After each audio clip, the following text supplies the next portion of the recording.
Welcome to Paranormal Almanac with your host, Kurt Sandvik.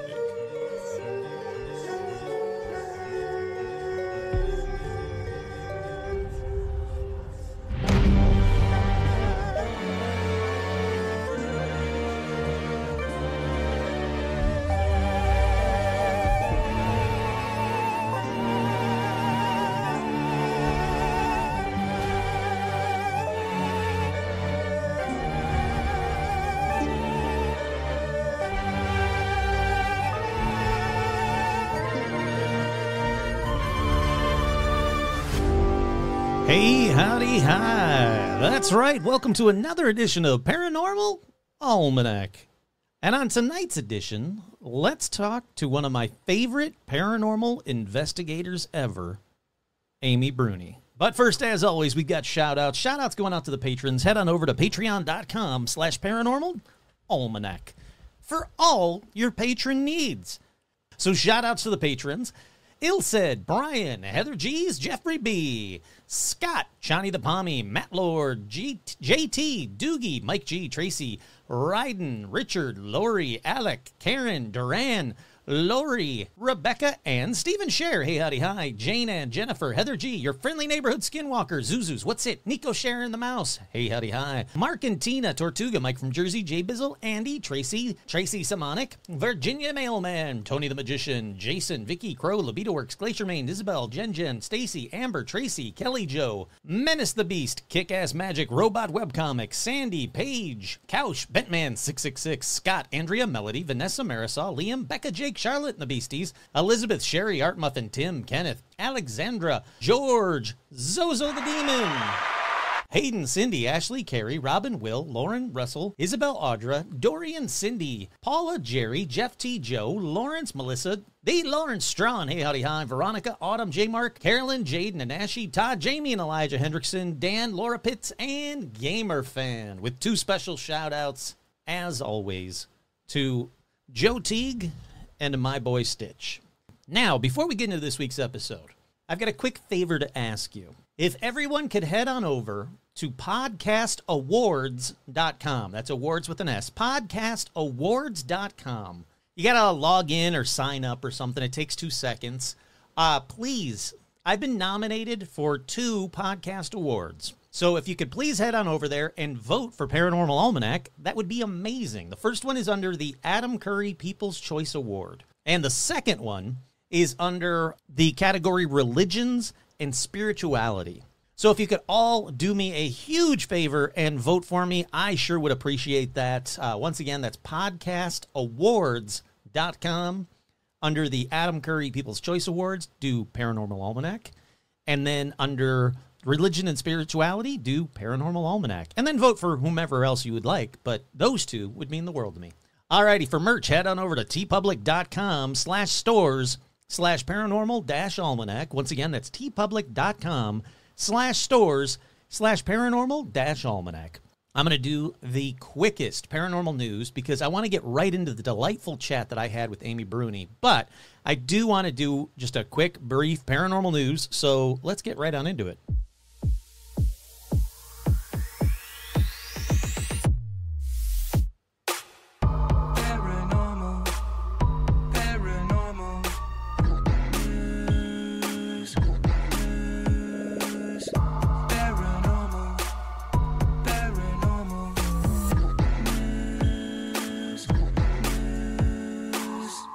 Alrighty, the first story in paranormal news. U.S. teen spots Bigfoot-like creature with glowing eyes. Call police for help. I'm going to skip all the usual. You know what Bigfoot is. But a witness says that a Bigfoot-like creature with glowing eyes, Natchitoches? I'm sure I said that wrong. Natchitoches? Sure, why not? Parish Sheriff's Office reported that the recent high school graduates from Herna in southern Louisiana were camping in the Kisatchie National Forest. I hope I got any of that right. I know I got the words national and forest right. Some 100 miles northwest of Baton Rouge when they reported the terrifying encounter last week. The teens said that they saw a large animal that resembled a Bigfoot just a while after they set up camp in around a mile and a half off Black Bone Trail in that southern Natchitoches parish. A member of the group reportedly is maybe Nakatoki's? I don't know. It's not Nakatomi. A member of the group reportedly heard a growl and saw what appeared to be an animal that had glowing eyes and stood about 5 feet tall. That's a tiny Bigfoot.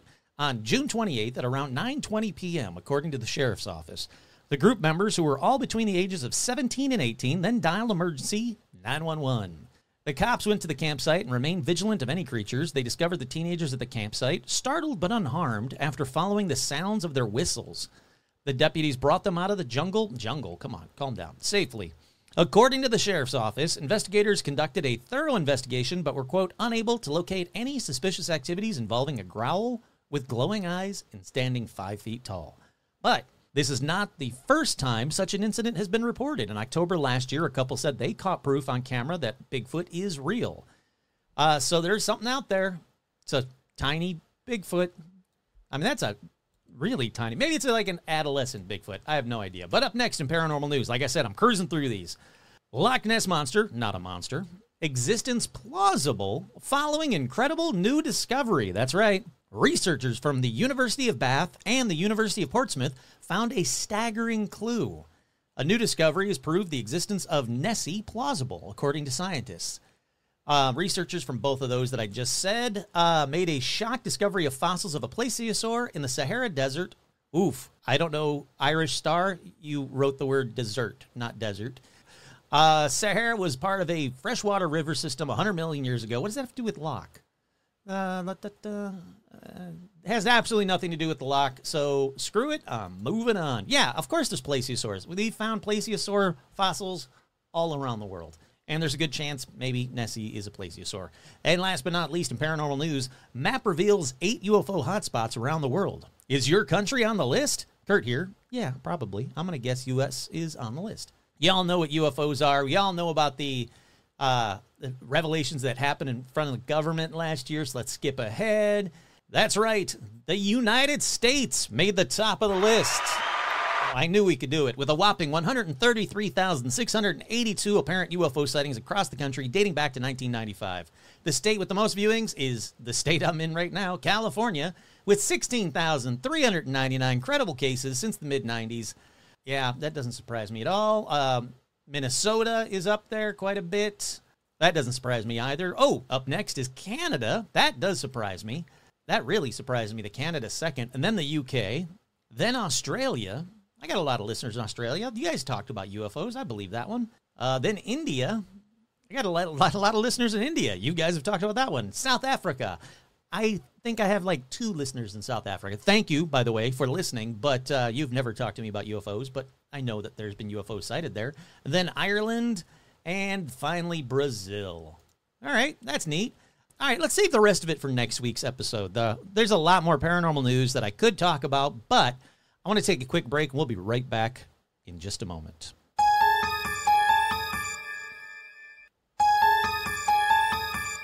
We are back. I am thrilled to say that this entire episode is nothing but chatting with Amy Bruni. Yeah, that's right, her. I can't imagine if you're a fan of my show that you don't know who she is, but just in case, you've seen her on Ghost Hunters and on one of my personal favorite paranormal shows, Kindred Spirits. There's 7 seasons that are available now. I believe on HBO Max you can watch them all. Hopefully there'll be many, many more. She also has her own podcast called Haunted Road. She also does Strange Escapes at strange-escapes.com. I'll put that in the description, but strange-escapes.com. Check this out. It is incredibly cool. If you want to do a paranormal investigation, I'd love to do one with you, but if you can't make it out to California to do one with me, you can do one with her, including Shadows of Waverly Hills, May 30th through June 2nd. There's a paranormal weekend at Belvoir Winery. I don't know. That's cool, though. It's in Liberty, Missouri. That's on August 2nd through August 4th. Then there is Ghosts of the Eastern Seaboard, September 15th through the 22nd, departing New York City, visiting New England and Canada. That's right, a cruise. You can take a freaking cruise. But not only that, she also has Walking with Ghost tours. Let me go to amybruni.com for that info, because I want to make sure I get that for you, too. That's right. You can find all this on amybruni.com. I'm just going to give you as much stuff as I can. Walking with Ghost Tours. Experience real-life hauntings with Amy Bruni, Walking with Ghost Tours. There is one coming up all day on September 27th, September 28th, September 29th, October 3rd, October 5th. My God, there is tons. If you want to join them, just go to amybruni.com. I mean, you can go to amybruni.com for all things Amy, including what I'm going to be talking to her about in just a little bit, but I'm definitely not done. Perhaps you've read her fantastic book, Life with the Afterlife. It is... it's a great book. I've got it, 2 feet behind me. It is a great book if you're getting into the paranormal, into paranormal investigating, or if you just want like tips and tricks, or if you want to hear from somebody who's done it for decades and is an expert in the field. Now, as you all know, I say there's no such thing as a paranormal expert, but you can't get much more of an expert than someone who's done it for this long and has had such incredible experiences that she's had. Or perhaps you've already pre-ordered her new book, Food to Die For, Recipes and Stories from America's Most Legendary Haunted Places, out July 30th. This book, again, I'm not getting paid for any of this. This book is incredible. And speaking of incredible, it's incredible all the things that she has going on. I can barely do an episode of this show once a week, and she's out there crushing it on all those fronts. amybruni.com, check it all out. But there's also Paranormal Circle, which I'm going to be joining very soon. I can't wait, probably tomorrow, actually. Check it out, again, amybruni.com. But back to that book. Her new book, Food to Die For, Recipes and Stories from America's Most Legendary Haunted Places. You can buy it on our website, amybruni.com. You can buy it on Amazon. Just go on the internet. You know how to use a computer. You're probably listening to this one on some form of computer device right now. Trust me, you should find it. You should buy it. Again, I'm not getting paid for this. It's incredible. I've got a copy of the book, like I said. I've actually made a couple of the recipes already, which you'll hear about in a little bit. And I plan on making many, many more. And even though you'll hear me gush about it in just a minute, I'm really serious, guys. This book is fantastic. You guys know how much I love the history of locations. And this book, or I guess, should I say Amy, she does it so well. It has everything you want to go. It has, you pick a location. You open up the book, you go to the chat, boom, there's a location. It goes through the history in depth. It weeds out the BS and the garbage, kind of like Paranormal Almanac does. Interesting. It's fantastic. The photographs are gorgeous. The layout is fantastic. There's a recipe for a classic tiki drink in this book. I've added it to my menu to my tiki bar in backyard. Come on, it's in backyard, in the backyard.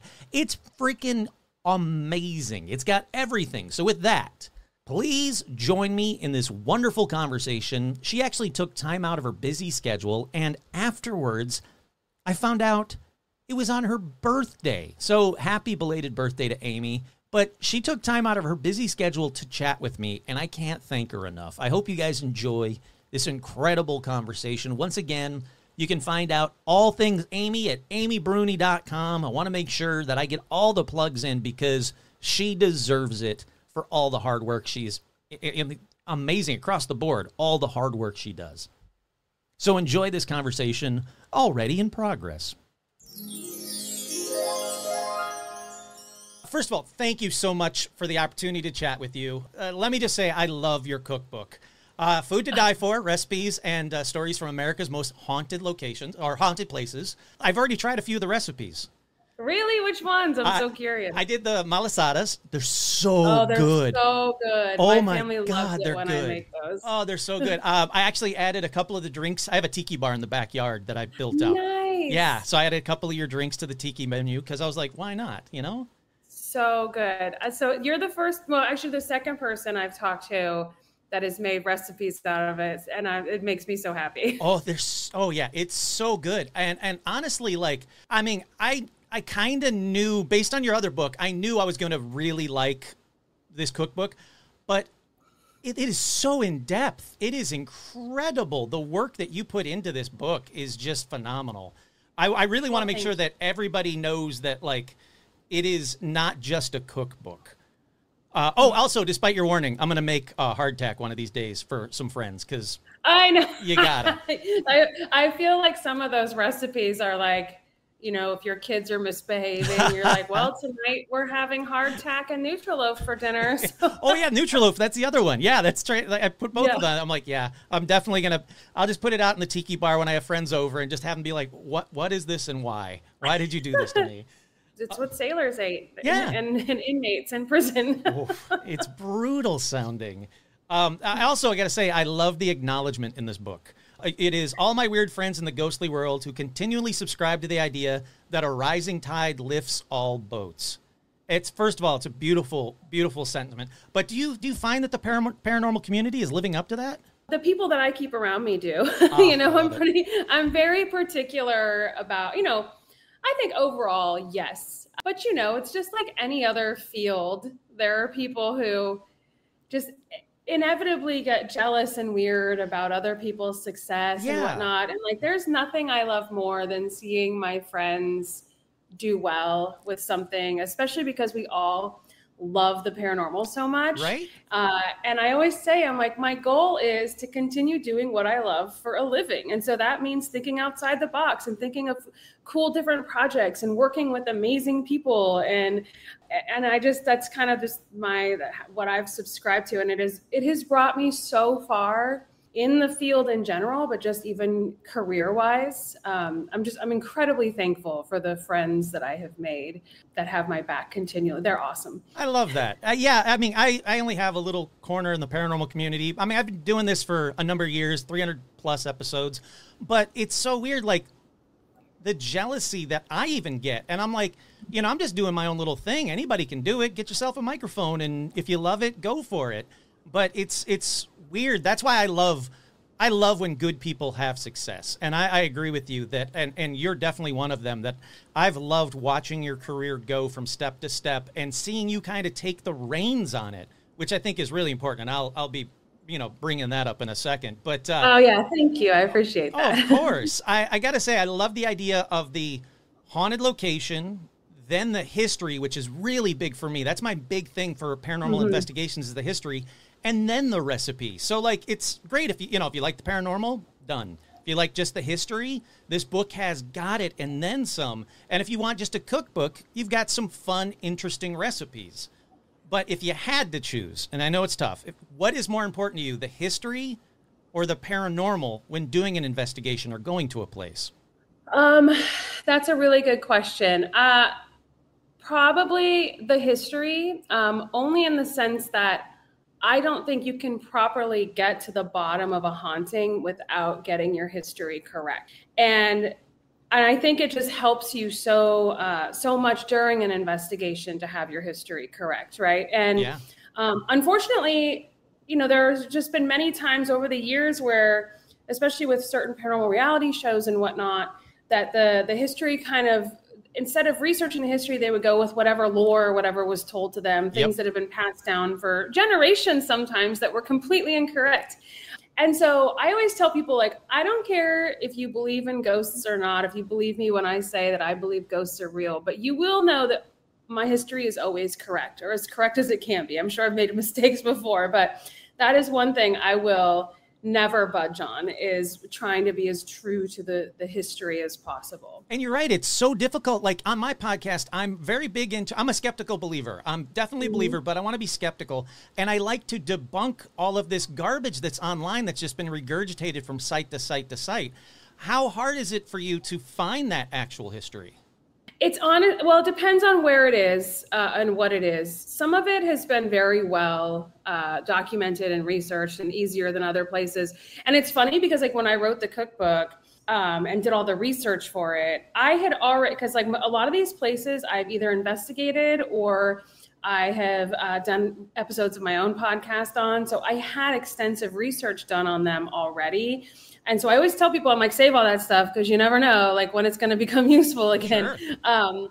But I would say if you're willing to take the time, it's never easy, but if you're willing to take the time, then it's always worth it. But yeah, it's some of the more historic locations are easier to find the history on, but then you have like individual homes. Sure. That can be tough. Or places that have had erroneous history for so long, it's hard to dig up the truth. Right off the bat, I think of the Conjuring house, like much incorrect history was thrown out about that place. And it's hard to convince people otherwise until you're like, here are the deeds and the maps and the history, so that's a good example. No, that's what I like. Like I said, that's what I love about your work and your show is that you do throw away some stuff. You say, well, that's not exactly it, or I don't think that's who we're dealing with at this location. Since you brought it up, how do you find time to do a TV show, a podcast, your family, all the in-person stuff that you do, and now another book? I have to say, like right now, so it's so ironic because we're not shooting Kindred right now, but I am probably the busiest at this point in time that I have been at any point in my career. There's just so much. It's the first time I've felt a little lost, like I'm falling behind a little bit on some things because I have, the cookbook was a lot. I have my own podcast. I started this thing called The Paranormal Circle. Yeah. I just wrapped a documentary project that I produced and created myself. I just, I'm always traveling for strange escapes and arranging strange escapes. And so, yeah, but family always my daughter in particular always comes first. And so like, there will never be a point where she'll be like, oh, mom didn't spend a lot of time with me. Like I do everything with her. So where do I find the time? That's a very good question. I'm not entirely sure. Because I need help because I don't have the time to do everything I want to do. Yeah, I was just thinking, I'm like, boy, I need to plant some plants outside. And I'm like, when are you going to do that, Amy? No, you're not going to do that. Oh, come on. You must have a minute here. Yeah, it's insane. Well, you'd think. But then I'm going to end up, we're rolling right into fall, then I have my speaking tour, and like it just goes, this is a very good problem to have. I'm not complaining. I'm just saying. Oh no, that's true. That is very true. That is a great problem to have, and I'm very happy you have it. But can you tell me any more about the documentary, or can you not talk about it yet? No, I can tell you a little bit about it. So it's very historical. I can't really tell the name or where it's going to be aired yet. All these things are known, but I'm not the one that's supposed to release this information. Sure, of course, yeah. It's great because it was a really good chance to go back to kind of where I grew up in my hometown, and a California one. I cannot wait. Yeah, I was all in California in Gold Country, and it was so fun to make. And I got to work with a great crew, and I brought some of my good friends with me to shoot. It's going to be fun. I can't wait for people to see it. I've been teasing it a lot on social. I hope to get a trailer soon that we can put out. Oh, I can't wait. I'll definitely be plugging that one as well. Speaking of, the paranormal shows, this is probably something you can't even answer, but I figured I'd throw it your way. How hard is it to get a new paranormal show on the air, especially in like today's day and age? And what key elements do you think you need to keep it on the air? Because Kindred Spirits is going into the 8th season? Hopefully. I mean, so basically this is what's happened at this point. So everyone's kind of in a holding pattern because Discovery had a big merger with WB, and they tried out the paranormal for a while on Travel Channel.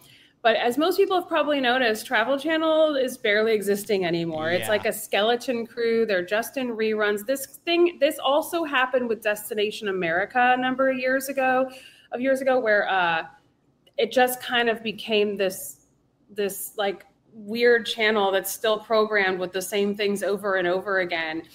And so that's kind of what's happened to Travel Channel. I think Discovery has so many other things going on. They're trying to figure out what they want to do next. And so the reality is no one's really buying paranormal programming at this point. And, Kindred could easily probably find another home depending, and, we'll see what happens with that. But I tell people, like, don't ever make the TV game your end game. You know what I mean? Like, that's not the goal. And for me, even like I honestly have had so much fun being home, and even when I shot that documentary, I went to my family's and I brought my daughter with me, and it was just really nice. But I always like TV, you have to be really careful with. So buying shows, probably not happening. Creating content and finding a distributor for it is probably a better route. Interesting. Yeah. The other idea, or the other thing to think of, is that if you become like kind of under the thumb of a network, unless you're very like strong-headed like I am, sometimes there's your integrity. It's on the line.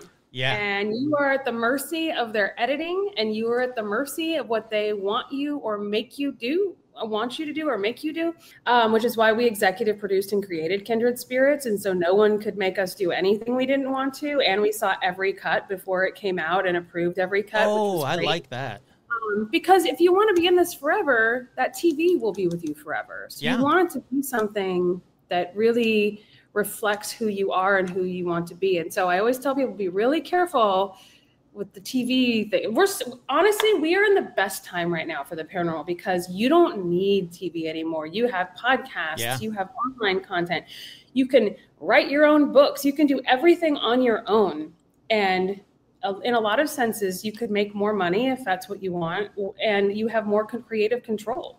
That's the way to do it. That's interesting. So, I've turned down a couple of TV shows, being a guest on a couple TV shows because of integrity. And my, like you're saying, my brand is very important to me. And I was very strict with, the people that I wanted to associate with without getting into names.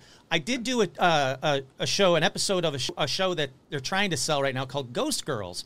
And the reason I did Ghost Girls is because, unfortunately, the paranormal community, for whatever reason, is still predominantly white men, old men. And it really drives me crazy because it's not the fan base that I see. My fans are predominantly women. And I don't understand why it's not being really presented on TV. And that's why, like, when Ghost Girls came up and I saw their first episode and I saw that they weren't faking anything and I had confidence in the crew and the cast, I was like, yeah, I'll do that episode. But you're right, it is really tough to pick and choose. Yeah, the documentary that I just wrapped is an all-female team. It's me and Sarah Lamos and Amanda Paulson. And so I did that pretty purposefully, not because I think any gender is more fitting or anything for the paranormal, but I know that the paranormal is very much split.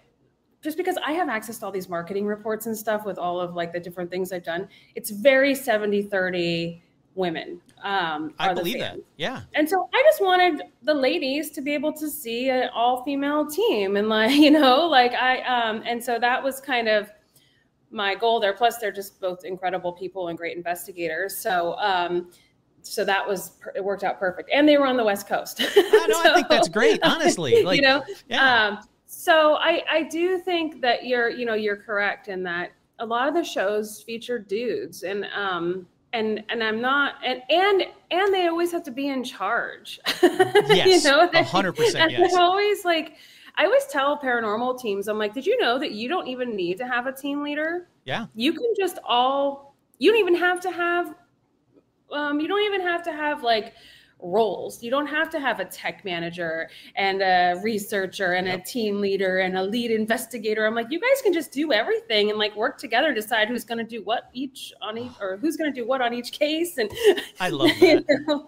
That honestly is like the healthier way of doing it. And it kind of connects to one of your quotes that I absolutely love, which is the key to being a good investigator is the ability to strike a healthy balance between being in the moment and unbiased analysis. Mm-hmm. First of all, brilliant and 100% correct. With all the investigations I've done, that is, what I strive for. But how long did it take for you to realize that? A while, I was investigating for a very long time before I ended up on Ghost Hunters, which I think is where most people knew me from for the first time. Yeah. Even though I had been speaking at conventions and things before that and doing a lot of podcast work, but it's easy to get caught up in the moment. People get so excited. There's a lot of confirmation bias. The people are sometimes so desperate to have an experience. Yeah. They find themselves not doing their due diligence. And I totally understand how that can happen, of course. And so I just encourage people, like, when you have something happen, just step back for a moment. This is why I'm like the queen of like not super overreacting when something happens, because I just kind of go like, okay, let's think about this for a moment. You know what I mean? So, which the networks always hated about me. But, really? Oh no, that's one thing I really like. I was like, no, I'm like, people who like me love that I don't freak out. Yeah. And they were like, well, you need to have some sort of reaction. And I'm like, I do. No, when you pause, I lean in. Like, honestly, every time you pause, I'm like, uh-oh. Like, this, like, I know that you honestly heard something or saw something. And then I think about it. And then if it's something really cool, then I freak out. And if it's really, really cool, I start laughing hysterically because I'm like, but yeah, it's very easy to fall down that trap, and we've all been there. And so I tell people, like, just take it. I think I can't remember if it was this book or something else. I was like, just take it from someone who's been doing this for a long time. I'm just trying to give it, like, let you skip all that stuff. Oh yeah, no, that's life with the afterlife. Yeah. I'm just helping you skip all that stuff. Yeah. No, it's great. Like, I'll plug that. I'll make sure I plug that book on this too, because that's another book where, like, I get asked a lot, like, how to become a paranormal investigator, or what do I need? And I never really know how to answer that question. And what advice do you have for paranormal investigators? What's the most important thing that you can do to have a positive, because that's important to me, a positive paranormal investigation? So when people ask me this, I always say, the first thing you need to do is figure out why you want to investigate. And there's really no wrong answer. It could be like, you want to have an experience because you're a skeptic and you've never had an experience before. It could be that you're looking to help people or looking to help spirits, or, it could be that you like the thrill of it, like it's a novelty. Sure. These are all very fair and valid reasons to be an investigator, but it does kind of determine what kind of investigator you are and where you're going to end up and what investigations are appropriate for you. Because, like, if you want to, like, truly be in this and, like, immerse yourself and, like, be someone who families turn to for help, then you better start reading books, and you better start going to conferences, and you better start finding investigators you identify with and talking to them about their methodologies and their ideas. And then, if you're in it for, like, the novelty of it, it's great to be familiar with it and have a healthy respect for it. But, like, go to conferences that sponsor ghost hunts, or go to locations that let you come in and do ghost hunts. And then maybe you might decide, hey, I want to get a little more serious about this. So it just really depends on what kind of investigator you're looking to be. Sure. Oh, definitely. I don't understand some of the investigators that I've investigated with, and that obviously you see on TV. They come across so angry or the machismo or whatever. And I always think, like, well, if I'm a ghost, I'm not going to interact with that. I'd be like, yeah, I'm going to stay quiet tonight. I mean, and that's very true. It's one of those things. It's like, yeah, you could get a reaction, and maybe that's your end game, is like, you want to get a reaction for your TV cutaway for the next commercial kind of thing, and then that will work too. It's just like, it's as though someone walked into my house right now and started yelling at me. Yeah. I would probably start throwing things at them, like, get out, and then I would call the police. But, but if someone knocked on my door and was like, hey, I'm here to find out more about you, and I was in an unusual situation where I wanted someone to know more about me, then I might be more apt to actually have meaningful interaction with them, like get full EVPs, get full interactions with items, give answers to questions that might help find more history about me. You know what I mean? So I always think about, like, I tell people, just think about what it would be if you were on the other side of this. Yeah, exactly. What would, and think outside the box. If you're someplace where it's heavily investigated and people are asking the same questions over and over again, go in armed with some new stuff, Yeah, I love that. That is perfect. Since you're the executive producer on Kindred Spirits, all the seasons seem to have, like, a theme. Is that intentional, or was that something that just kind of came about, naturally? That is the ghosts every time. It's very weird. We talk about it every season, how it does. Every season seems to have, like, a weird theme. Yeah. And at the end of it, we're like, there we go. Like the last season 7. Oof, what a great season. Season, I should say, not the last season, but the most recent season was very much about regret and what keeps you here as a ghost, and, like, really made me think about how I live my life. Like, I really came out of that season being like, oh, it's the little things that matter. I thought the same thing. And I also thought, like the Yost episode, like, that one, I was like, oh, see, that's what that's what I have run into a couple of times where I think it's the people that are sparking the paranormal activity. Oh, yeah. And it's such a bizarre, situation to step into. I mean, once you like, how many times are we kind of told, like, manifest your future, make a vision board, fill your home with good energy. Like, you believe in that energy. Yeah. So why don't you believe that you could create enough energy for there to be like actual paranormal activity around you? I tell people, like, we create more ghosts than we realize. Oh, definitely. And again, these are all my theories, by the way. I don't want anybody to ever think this is just what I theorize. I would never speak in absolutes and tell you what a ghost is, because I can't even barely prove they exist. So I love that. Yeah. But I do feel as though many times activity is caused by us in some form or exacerbated by us in our situations. Oh, yeah. I mean, there's a guy, you actually probably know him. There's a guy, I've done a couple of investigations at his house, and I'm like, okay. David Oman. He's at the Cielo Drive where the Sharon Tate murder happened. Oh yeah. I fully believe that he is the cause of the majority of it. But again, you can't convince him of that. So it's just like, okay, well, I'll have a different opinion. That's fine. Yeah. I have not been there. But yeah, I could see that for sure. Yeah. I mean, that's, like I said, I did a couple and then I took a step back. I will say that I've done paranormal investigations where I've known literally like nothing about the location. And then I've done them the way I prefer to do them, where I do all the research and the history and check into things and get rid of all the garbage that's online.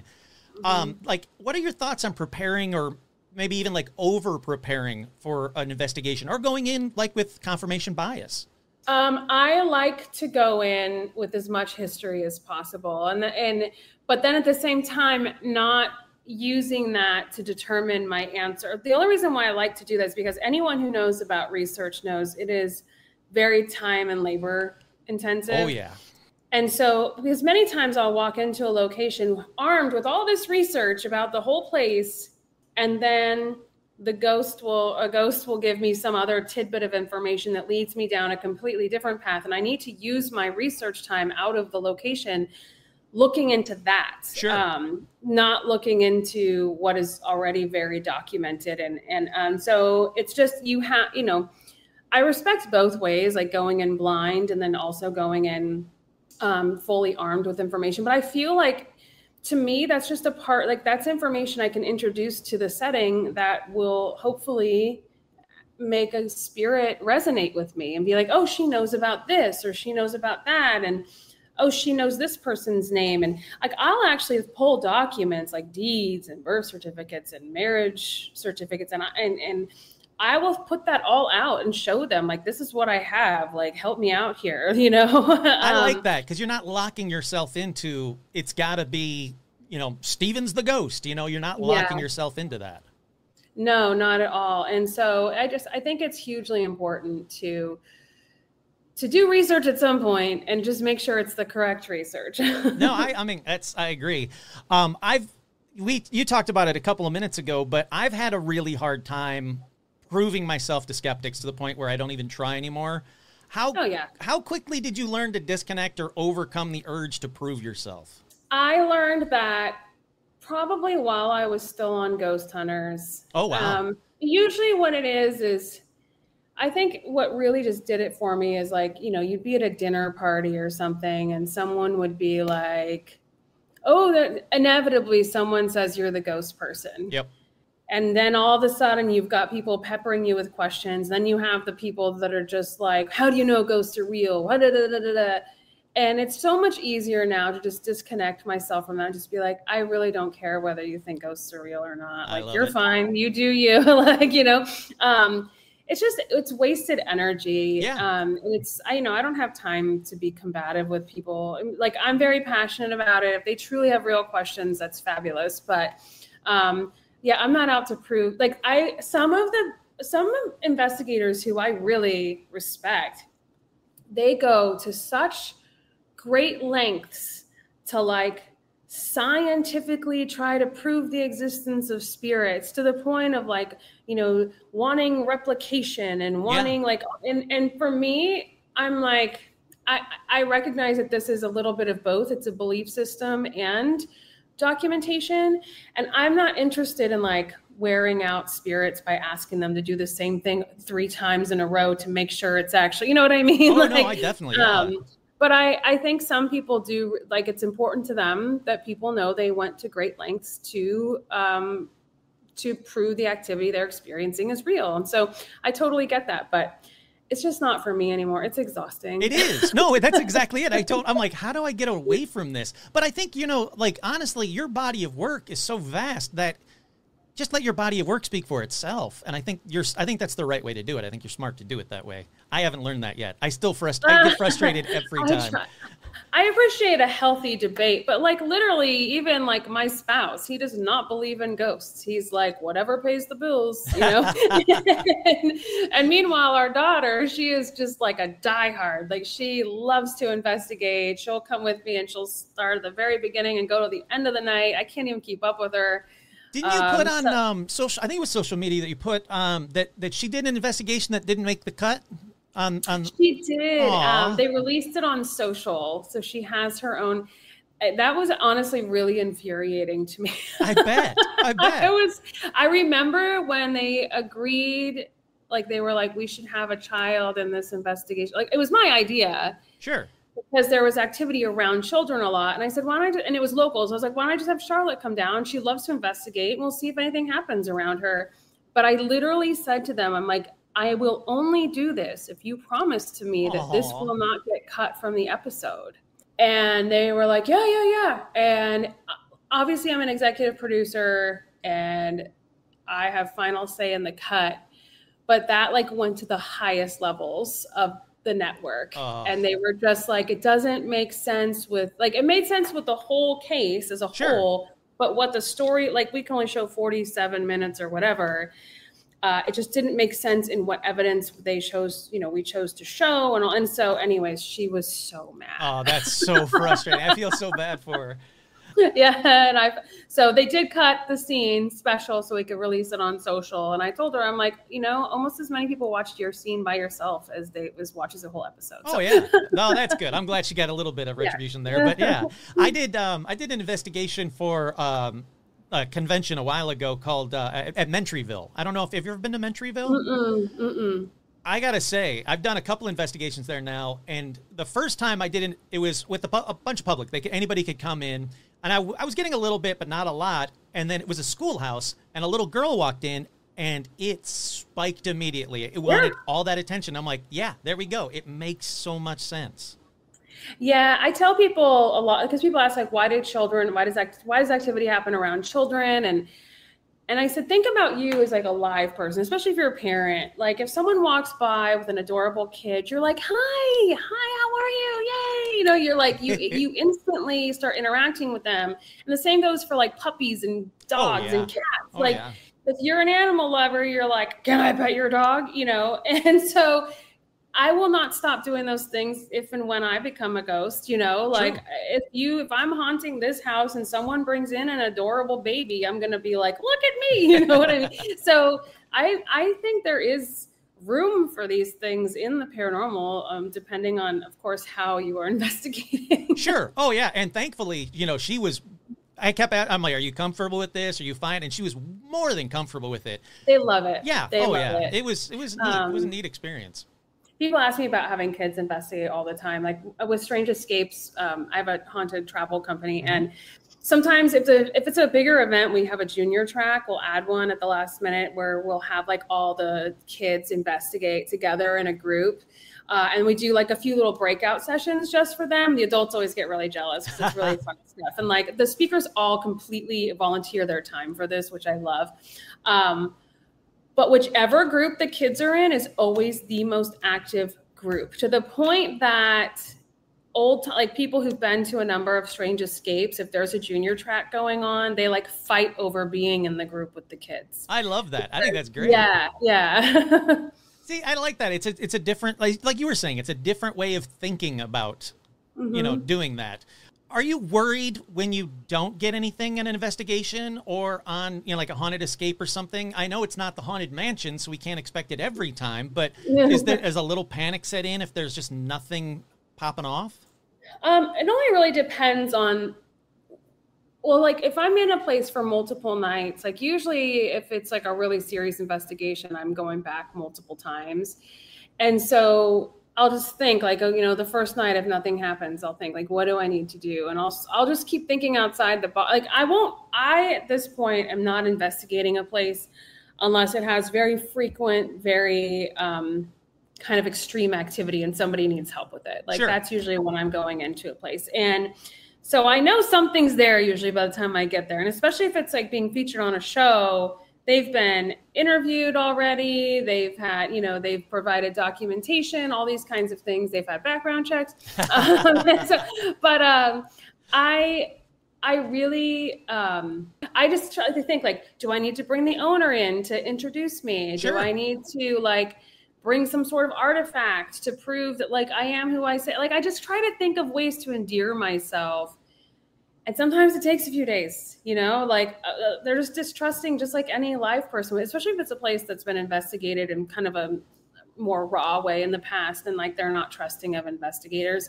You might have to like kind of slowly get them to open up. Yeah. Oh, no, definitely. I've found that, I've done an investigation at a location and gotten some great EVPs and some great data. And then someone will come in that night. Like I did it during the day, they did it at night, and they're like, "This place is nothing." And I'm like, "It's your attitude. It's how you did it. It's two different approaches." So yeah, I like the idea of thinking outside the box, or with kids to vary it. I know, it's funny. I've had people, they'll like on social media and stuff. They'll go, "Oh, well, I investigated there, and nothing happened." They're like. And I'm like, the ghosts don't owe you anything. Right? Like, they're not there to like, I'm sorry that nothing happened, but I don't know what your end game is here. Like, they're not like, hey, here I am. It's not, That's like I said, it's like, if people think it's like the Haunted Mansion. I'm like, it's not going to happen every time at the same moment. Yeah. It's so interesting to me sometimes how people react. Like they're trying, like, it's like a competition or something. It really is bizarre. You mentioned about like, scientific community and about ghosts. I do think that eventually I think science will prove the paranormal. I think we're getting, closer and closer with each new piece of equipment. Is there a new piece of equipment that you're like, yep, I really like that? Or is there a piece of equipment where it doesn't connect with you? I am loving the dead bell that Ghost Stop made. Yeah. I use that all the time. I love how it's like you can adjust the sensitivity, and I've gotten such concise and clear communication using that. Like, it's kind of, I feel it's kind of like lights. Like sometimes, like, you have pieces of equipment that like light up or make sounds. Like these are universal like signals that anyone recognizes. Sure. Bells, lights.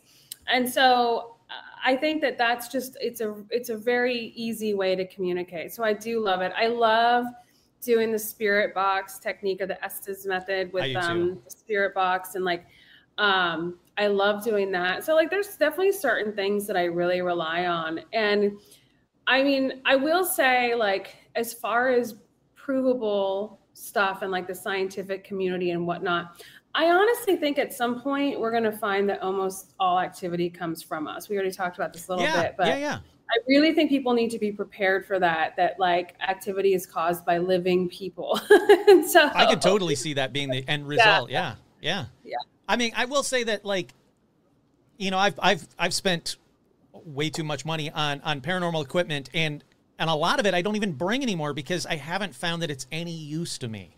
Like for me personally, like the Ovilus, I've never found it working for me. Yeah, some people it resonates with a lot more. Like I like the Ovilus here and there. Sometimes it works great. I bring everything, but then I see what the ghost wants to use. Yeah. Like, they prefer different things. But I do find my toolkit has scaled way back as I've gotten, more into this and older. Like I don't have the energy to lug all that crap everywhere anymore. But B, like, I'm not as into proving it. I'm more like, I will value a personal experience and use information garnered from a personal experience to help me solve a case just as much as I would an EVP, you Oh, know? sure. Yeah. So yeah, it's not necessarily all about what I can get on equipment anymore, but like I do realize some people really like to see that though.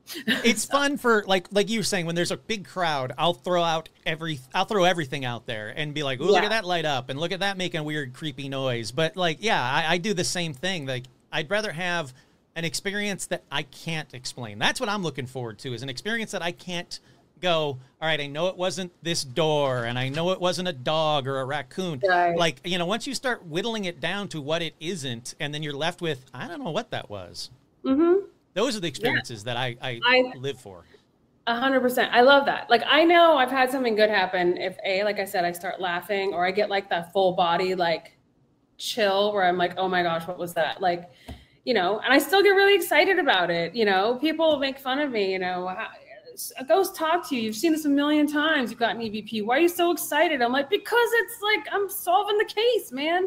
No, that's what I like though. Like, honestly, like if you still, after all this time, are still enjoying it as much as you did the first time that one thing happened, that shows that you're doing it right, and you're doing it for the right reasons. Like you said, which I think is very important.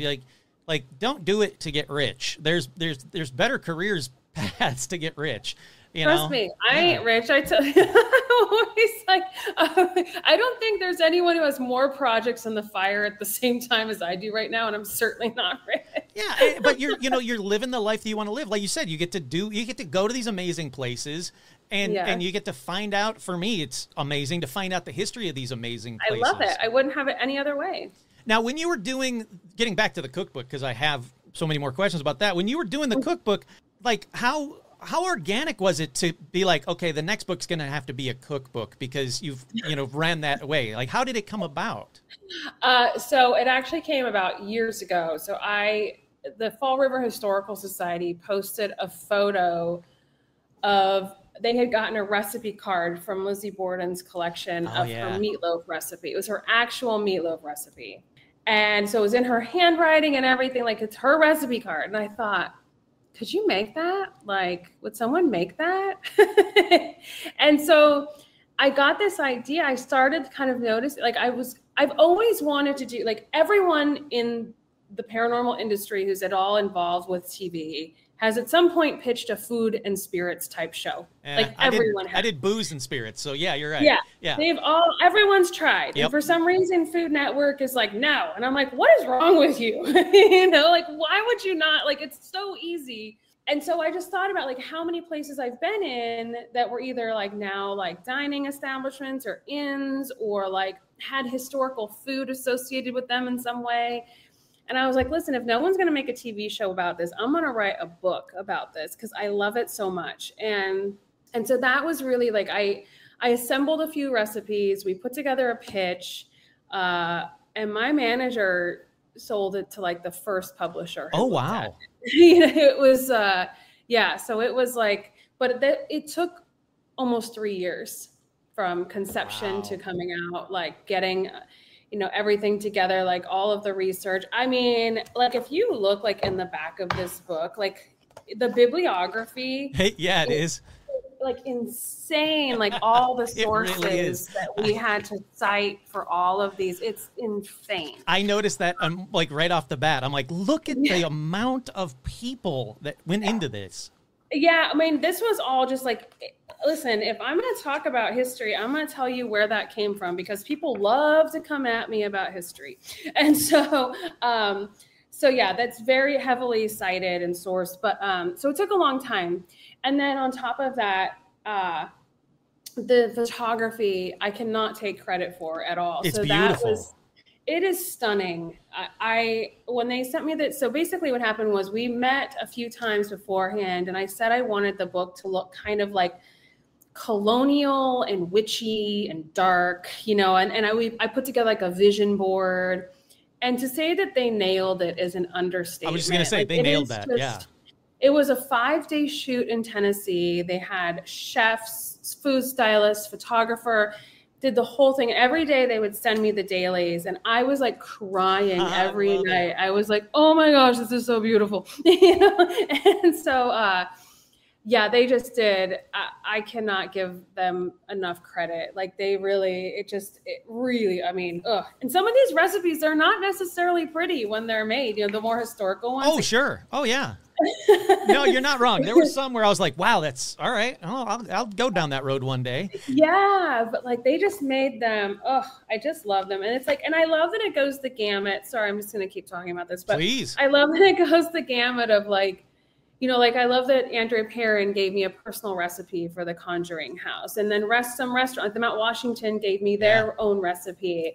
And then some of them were just like more historic where we dug. And like I found an old cookbook from Alcatraz, the Alcatraz wives, like the employees, the wives there had like this little cooking club and they would make these sugar cookies or like a historical recipe, like, you know, Mary Todd Lincoln's white almond cake. Like there's just like, it kind of runs the gamut.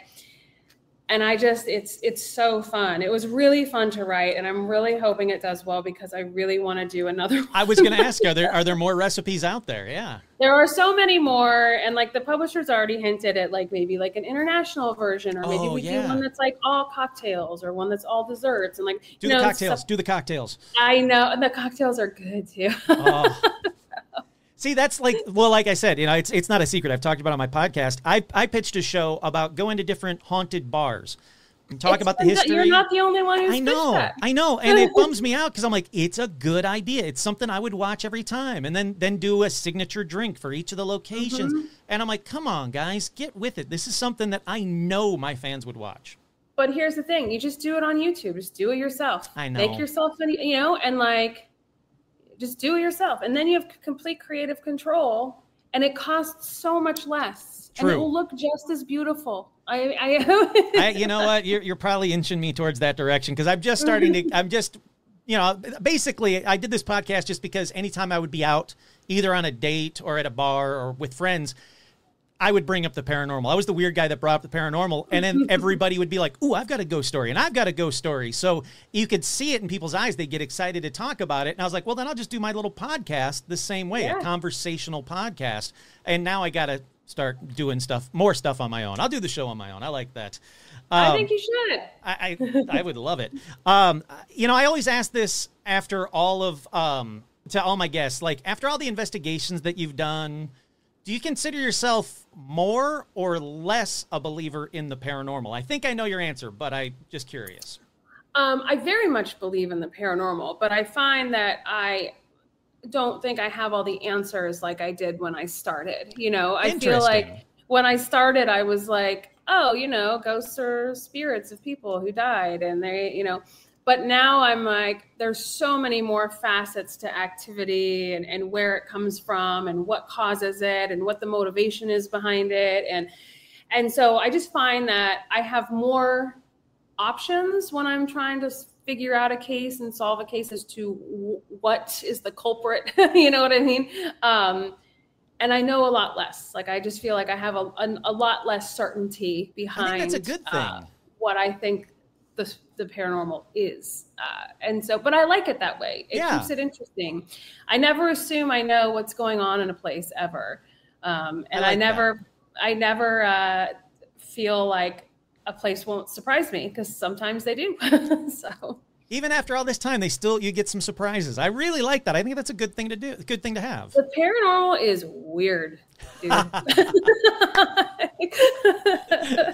Yeah, it is.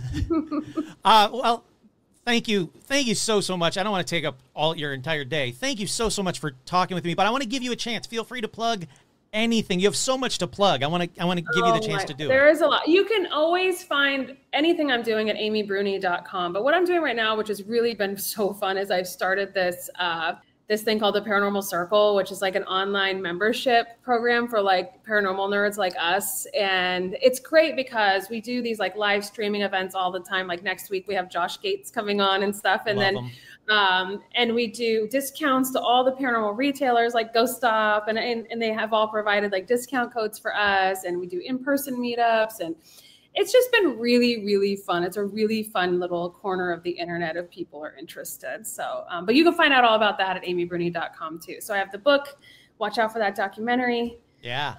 I'm excited. Come to a Strange Escapes. I got so much happening. You really do. It's amazing. Like, I was like, well, I got to make sure I plug this, and I'll talk about this, and I'll talk about that. And I'm like, man, it's never ending with you. It's incredible. So if you know Marcus from Ghost Brothers, he calls me the paranormal queen of all media. It's true. You really are. You have it covered on everything. I try to do some research, and even I fell down rabbit holes with you, so it was fantastic. Well, good. No, I honestly, thank you so much. I can't thank you enough for being on the show. It's an honor to have you on the show because you're one of the paranormal investigators that I respect the most. So I really do appreciate it. Thank you. I really appreciate that. Thank you. Yeah, no, it's true. Thank you so much. I am back. All right, seriously, how great was she? Honestly, she answered all of my questions and then some. And, I just had a wonderful conversation. Amy, you're always welcome on my show anytime you want. Or if you just want me to plug something, just shoot me an email. I will gladly plug it because, again, I'm a huge fan of your work. I really respect your work and your work ethic and the fact that you care about your brand so much that you don't want to be involved in things that could tarnish your brand. I agree completely. I try to do the same. I always have. I hope to run into you on an investigation sometime. For everyone listening, I'm serious to want to do that bar show, that haunted bar show that I talked to her about. I think she's right. I honestly do. I think YouTube is probably the place to do it. As much as I would love to have a Paranormal Almanac TV show, and look, I'm not giving up on that dream. I would love to do a Paranormal Almanac TV show where each episode is a different location with debunking, because that's very important to me. Or do the haunted bar show. I would love to do that. Just travel the world, going to haunted bars, hearing the bar stories, or the haunted stories, I should say, in the bar itself, being at the bar, hearing all of the haunted tales of what happens in that bar, talking to the people that work there, that have seen it, the ghosts, everything, and then having a signature cocktail from that show, or even better, showing you how to make a signature cocktail from that bar on each show, on each episode. I think that would be a blast. So, look, if you're a TV exec that you just happen to be listening to this show forever and you're like, nah, screw it, I'll throw them a bone, there you go. That's what I would like. I would love to host that show. But I think she's right. I think YouTube is the place where I can get this started and maybe get an audience going, and maybe that'll lead to a TV show. But to do that, please go buy some of my merch at tpublic.com/stores/paranormal-almanac. A sticker, a hat, a shirt, whatever it may be. Because what I'm going to do is I'm going to use all merch sales to purchase a brand new DJI Osmo Pocket 3 4K handheld camera. I've talked to a bunch of people in the know, and they said, look, if you want to make a show and you want it to be portable and you want it to look great, and I'm talking 4K fantastic, this is the camera that you're going to need. It's small, it's pocket, it's perfect for everything that I do. There's a guy called Justin Scard. He's got a show on YouTube called Random Land. He uses one, and it looks TV quality. I mean, I'm sure he's got like amazing editors and everything, but the actual, footage looks TV quality. So this is that's my plan. Please, if you can, become a patron. That would be fantastic. I'd love to have you as a patron. But if you can't do that, at the very least, and you can buy me, like if you can afford a sticker and it's not going to hurt your budget, please head on over to tpublic.com/stores/paranormal-almanac. All merch sales are going to be put towards this new DJI Osmo Pocket 3 3-axis stabilized 4K handheld camera with rotatable touchscreen, blah, blah, blah. Once I get it, though, I'll start filming. I've already got a list of, I don't know, a dozen, if not more, local haunted bars that I want to go to, see if I can talk to the manager, see if I can film in there, because that might be the hardest part of this whole thing is getting the permissions. But as always, I'm going to keep the patrons in the loop during the filming. Once I get the camera, all that fun stuff, it's going to happen, guys, is what I'm saying. It's going to happen. I think she's right. I think YouTube is the place to get it started at the very least. And I need to grow my social media, and so that'll help out. So if you can, head on over to youtube.com/paranormal almanac. There's a bunch of episodes on there, and there's also a bunch of cheesy cryptid paranormal songs. So if you do go over there, make sure you hit like and subscribe and all that fun stuff. Once again, I'm your host, Kurt Sandvig. Thank you so much. Hope you guys enjoyed this episode. It was a treat to make it. Once again, this is Paranormal Almanac.